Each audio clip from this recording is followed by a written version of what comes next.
Olá, estudante! Eu sou o professor Robson Mendonça. Estou aqui para mais uma aula de filosofia e hoje falando sobre a fenomenologia e o positivismo lógico. Então, caro estudante, desde já, pegue seu caderno, seu lápis, sua caneta, faça suas anotações durante essa aula, porque sempre que a gente anota ali, a gente escreve as nossas dúvidas e tal, a gente consegue aprofundar ainda mais esse conteúdo.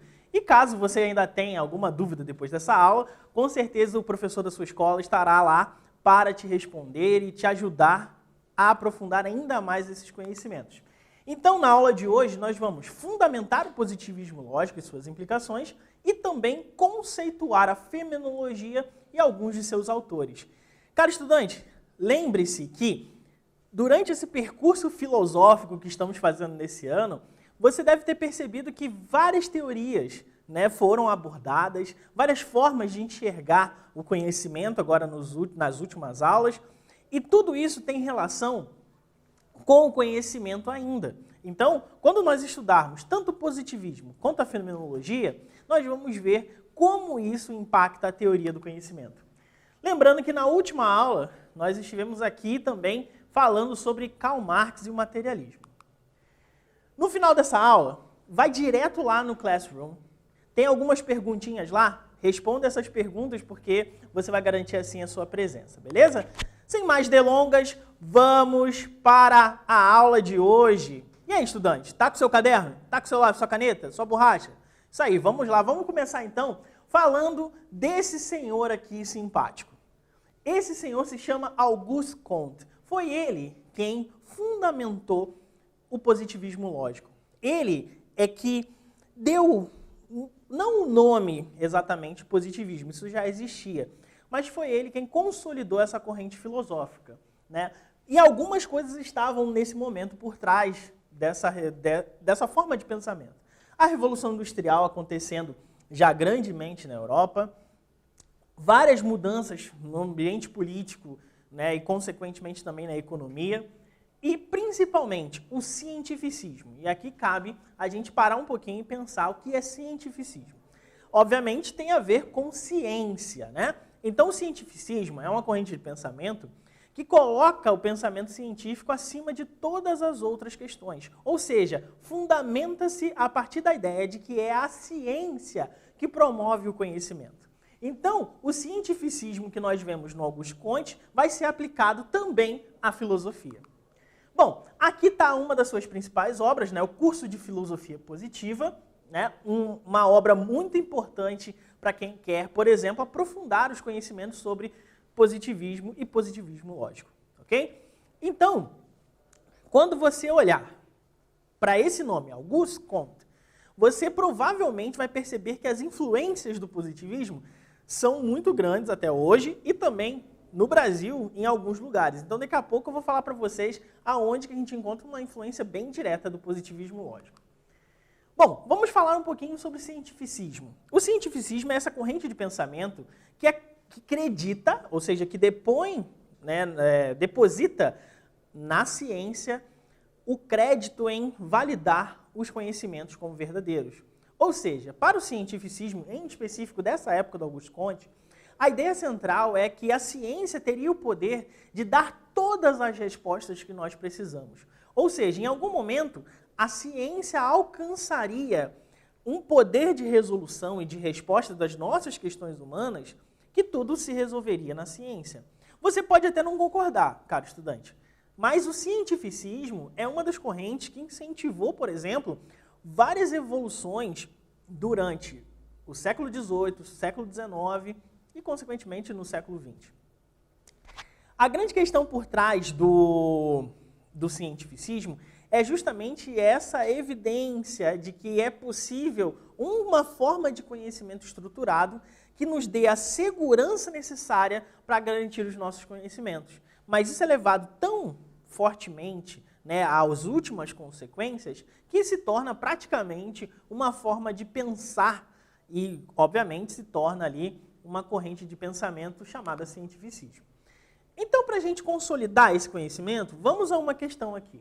O cientificismo propõe, então, letra A valorização da ciência como o único caminho possível, ou letra B, o caminho para o conhecimento passa pela crença. Então você tem aí alguns minutinhos para dar a resposta que você achar melhor e mais correta. Faça suas anotações ali, por que você disse que essa alternativa é a correta e não a outra, que daqui a pouco eu volto com a resposta correta.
E aí, estudante, qual foi a resposta que você deu? Vamos ver qual é a correta? Letra A valorização da ciência como o único conhecimento possível. Então, como nós vimos naquele último slide antes da pergunta, o cientificismo é justamente essa corrente de pensamento que coloca a ciência num patamar super elevado e acredita a ciência a resposta às nossas questões em relação ao conhecimento da humanidade e a várias outras questões que decorrem disso, ok? Mas vamos voltar aqui para o positivismo. Então, isso estava por trás, a ciência. Mas o positivismo do Auguste Comte, ele propõe um crescimento em 3 estados, ou seja, são 3 formas em que a humanidade se posicionou ao longo da sua história e que cada uma delas tinha uma característica principal de comportamento, de pensamento, enfim. E como se dava as respostas para as suas questões naquele período. É importante, estudante, você parar um pouquinho e pensar. Bom, eu tenho algumas questões que perguntam, por exemplo, sobre a origem do mundo. Eu tenho algumas questões que perguntam sobre o que é o ser humano, o que é um determinado sentimento ou alguma coisa. Então, a forma com que você responde a essa questão, muito provavelmente tem a ver com várias correntes de pensamento que se unem e, de certa forma, possuem uma característica comum. E isso foi identificado pelo Auguste Comte, dentro do positivismo, como essa evolução em estados. Então, seriam 3 formas de pensamento que guiariam a máxima da maioria das pessoas, pelo menos, naqueles períodos de tempo. O primeiro deles era o teológico, depois o metafísico e o positivo. Cada um deles com a sua característica específica. Então, nós vamos falar a respeito disso logo. E aqui fica claro para a gente o seguinte. No primeiro estágio, logo de cara, a gente já pode identificar, por exemplo, que o estado teológico é aquele em que as respostas são mais transcendentes, elas se voltam mais à condição divina. Então, Deus responderia às nossas questões. Depois, o estágio metafísico seria aquele em que o próprio pensamento humano, já na filosofia, se volta também para questões um pouco transcendentais, mas já a partir da razão, a partir do pensamento. E no estado positivo, a ciência toma esse protagonismo. Bom, uma das coisas que está muito forte no positivismo lógico do Auguste Comte é essas 2 áreas do conhecimento, a filosofia e a sociologia. É importante nós pontuarmos em que âmbito essas ciências acontecem. Então, por exemplo, para o Auguste Comte, as ciências têm um papel decisório em como nós conhecemos o mundo, em como nós avaliamos essas questões. A filosofia, o que ela faria? Né? Como a filosofia estaria, né, nesse percurso? Ela seria a grande sistematizadora dos saberes, ou seja, seria a filosofia a responsável por costurar essa colcha de retalhos que são as várias ciências. Como se fosse assim, ó, é a filosofia que pega todas as outras ciências pela mão e vai ajudando com que esses pensamentos se encaixem um no outro e eles vão se ajustando a partir disso. Então, o papel da filosofia é muito importante nesse nível, né? Mas ela usa-se, né, da própria característica de um pensamento mais genérico para proporcionar às outras ciências isso. Já a sociologia é uma física social, ao ver do Augusto Comte, ou seja, ela seria a mais complexa porque ela lida com o ser mais complexo, que são os seres humanos. Então, por isso, ela tem uma característica de dizer como esses seres humanos se comportam. Então, o Augusto Comte parte desse pressuposto de que a sociologia vai conseguir dizer o que de fato é a nossa sociedade e o que de fato cada ser humano faz ali naquele processo. Então, assim como a física olha para os materiais e tenta descrevê-los e dizer como eles são, a sociologia também faria isso. Tudo isso gerou uma certa contradição em algum nível em relação ao positivismo. Perceba, o positivismo está propondo que a ciência esteja como a grande resposta, superando a resposta teológica e superando também a resposta metafísica. Então é necessário que a gente perceba o seguinte: como esse cientificismo ficou tão forte, se criou algo que a princípio parece contraditório, que é a religião positivista. Então perceba, quando se cria a religião positiva, isso impacta diretamente o próprio cerne da questão. Ué, mas não é a ciência? A ciência então se tornou uma religião? De certa forma, sim. É quase que dizer, obviamente, dados os equívocos e a simplicidade do que eu vou falar agora, mas a questão principal que está por trás dessa é colocar a ciência como uma grande resposta para todo mundo, e certamente isso, encarado de certa forma religiosa, ou seja, que as pessoas depositem a sua crença na ciência. E isso também chegou no Brasil. Então, como eu disse anteriormente, por exemplo, se você olhar para a bandeira nacional, você vai ver lá ordem e progresso. Isso tem tudo a ver com o positivismo, ok?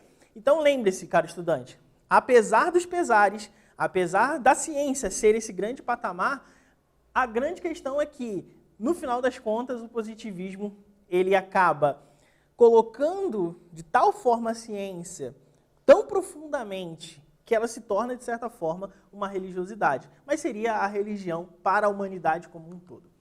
Então vamos agora para mais uma questão aqui e vamos ver como aprofundar ainda mais esses conhecimentos que tivemos contato agora. Os estados do espírito humano são parte de uma estrutura mental que explica a realidade, ou letra B, uma lei fundamental que é aplicada à história. Então, pare um pouquinho, dê a sua resposta, aquela que você achar mais correta, que daqui a pouco eu volto com a resposta.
E aí, estudante, qual foi a resposta que você marcou? Vamos ver?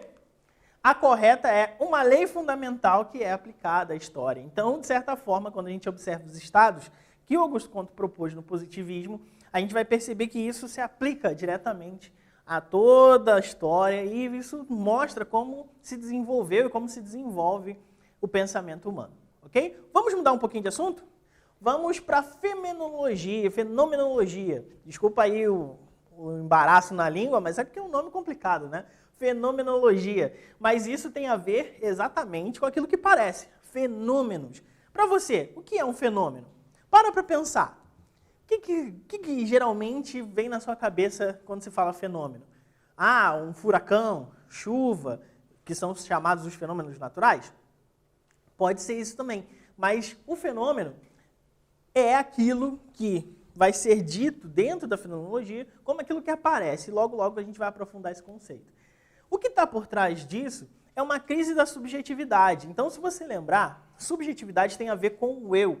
Então, o eu foi alçado a um patamar muito grande na modernidade, ali, ó, século XVII, século XVIII.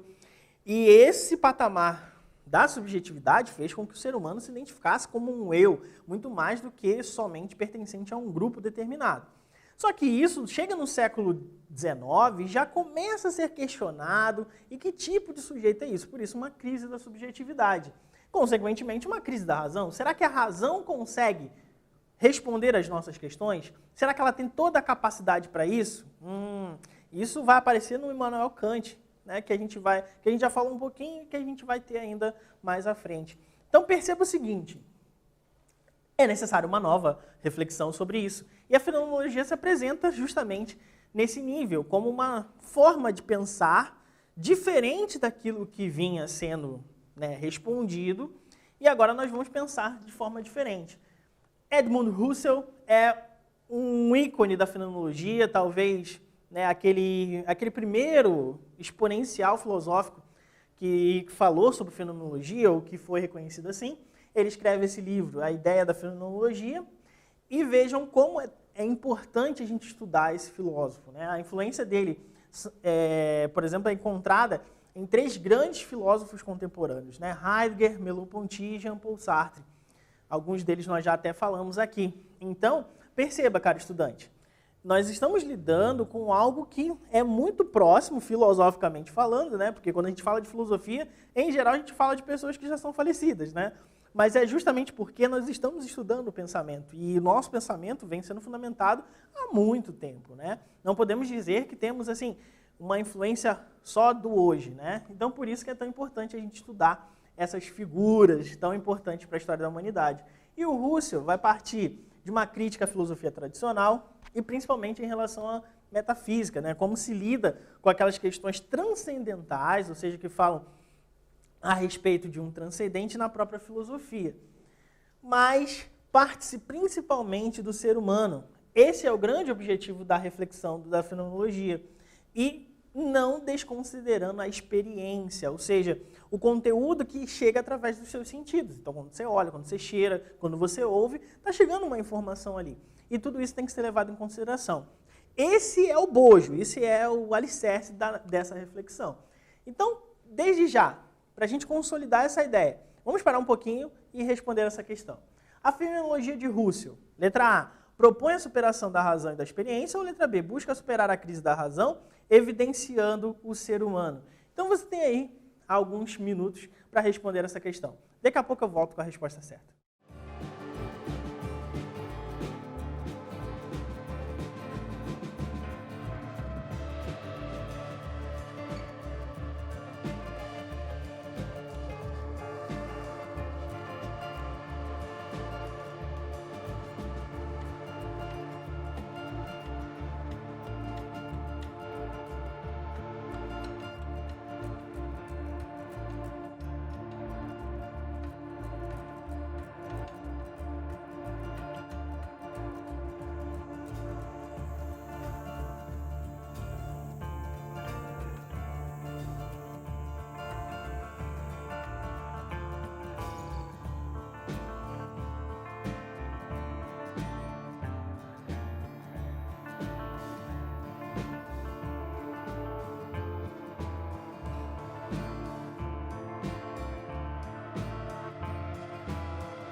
E aí, estudante, vamos ver a resposta correta? Letra B, busca superar a crise da razão evidenciando o ser humano, ou seja, constatou-se que a razão já tinha algumas questões ali sendo colocadas, será que a razão consegue conhecer? E aí o ser humano aparece de cheio como o foco principal dessa reflexão. E uma das questões importantes, um conceito fundamental e chave para a fenomenologia é a ideia de intencionalidade, ou seja, a nossa razão, nossa capacidade racional tem uma intenção, ela se direciona a entender algo ou a explicar algo. Então, é necessário compreender esse conceito dentro da fenomenologia e em específico aqui do Husserl, né? Então, o que acontece? Se a nossa razão tem uma possibilidade, né, de intenção, de buscar algo nesse nível, a gente precisa entender como o ser humano se coloca no mundo. E a ciência era a grande resposta da época, né? Nós estamos falando do século XIX, e, obviamente, nós precisamos entender, será que a ciência sozinha, por si só, responde às nossas questões? Foi visto que não. Então, por isso, uma certa humanização da ciência, ou seja, tirar somente aqueles elementos de cálculos e tudo mais e ficar também com a condição humana, que é justamente por isso que a gente faz ciência, né? Em prol de um ser humano. Então, tudo isso precisa ser levado em consideração quando se pensa o fenômeno, quando se pensa aquilo que aparece, quando se pensa o que de fato leva o ser humano ao conhecimento. Por isso que a nossa própria capacidade racional, ela é um saber contínuo e a nossa razão está o tempo todo se construindo, se edificando, e essa percepção levou Husserl a construir o pensamento fenomenológico. Então, o que acontece? Nós precisamos analisar a experiência humana, o ser humano em si, e avaliar, diante disso, como dar respostas em relação ao conhecimento. Ou seja, o conhecimento não pode ser pura ciência, como era dito anteriormente, por exemplo, lá pelo positivismo lógico. Nós precisamos que o ser humano ganhe essa evidência. Portanto, então, agora nós vamos parar mais um minutinho para responder essa questão. Em relação à ciência, à fenomenologia, vamos ver. Letra A, propõe a superação da condição humanística, ou B, afirma que se deve humanizar os critérios científicos. Então, responda essa questão que daqui a pouco eu volto com a resposta correta.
Olá, estudante. Qual foi a resposta que você marcou? A resposta correta é a letra B. Afirma que se deve humanizar os critérios científicos. Ou seja, a ciência está lá, escrevendo, pesquisando, e a gente parte também para a humanização desses conceitos. Ou seja, não adianta o conhecer pelo conhecer, é necessário que o ser humano seja levado em consideração nessas questões. Então, para a gente ver o que aconteceu nessa aula. Hoje nós vimos o positivismo lógico, né, e dentro do positivismo lógico, o cientificismo e os estados do espírito, e E agora vimos a fenomenologia e essa relação entre ciência e humanismo. Então, nós podemos ver ali duas correntes de pensamento. Uma que coloca a ciência muito acima de todas as outras respostas, e um outro que pega esse arcabouço da ciência e lapida, dizendo que é necessário também humanizá-lo.